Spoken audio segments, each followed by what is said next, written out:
there's an article that I saw recently by an author by the name of Phil Cook, and so he is a Hollywood media producer, but he also has a PhD in theology, and so he wrote an article recently titled "People Aren't Rejecting Jesus, They Just Don't Care."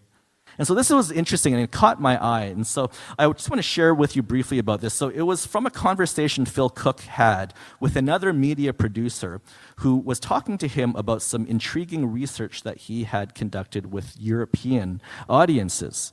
And so basically this other producer shared that based on conversations with non-believers, that he discovered those people didn't actually or hadn't rejected Jesus, but that they simply didn't care about Jesus. So they hadn't, the people that the non-believers that this producer had talked to hadn't rejected Jesus, they just simply didn't care about Jesus. And so Phil Cook, in his article, he addresses this. He says, "We now find ourselves in a culture where the active rejection of Jesus is no longer necessary, as it's already the prevailing assumption. As a result, today's culture doesn't care about God at all." And it's interesting because as he expands on this, what I want to highlight from his article, he says this, he says, "This revelation should prompt a complete reevaluation of our approach to engaging this culture with Christian idea." And this is the point, he says, "It's not about defending the faith anymore, although it's still important.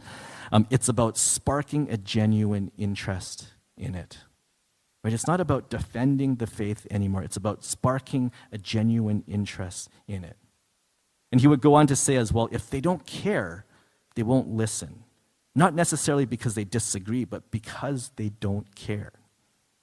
And so the question we should all be asking is, what would make a typical person care about the life and message of Jesus? And if you think about it that way, according to what Phil Cook writes, that I think is encouraging, or should be encouraging, to many of us who feel inadequate to give perhaps a full defense and answer all the questions that are there, right? Is that, in fact, when you share your testimony, right, that is one way that God uses so that it sparks interest, so that it creates commonality, it creates personal relevance. That you don't have to know all the answers to be able to share with someone about the hope that you have.